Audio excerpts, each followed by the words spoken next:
গরমে চলো আজকে লস্যি বানাই। আমরা ফ্রিজ থেকে দই বার করে নিচ্ছি। মিক্সি জারে প্রথমে দিদি দই ঢেলে নেবে।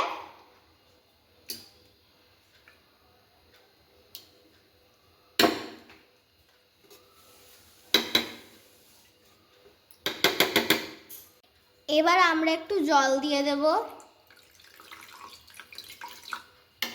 এবার দিয়ে দিচ্ছি গুঁড়ো চিনি,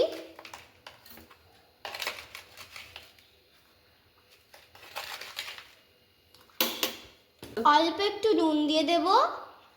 ঢাকা বন্ধ করে মিক্সিতে একটু ঘুরিয়ে নেব।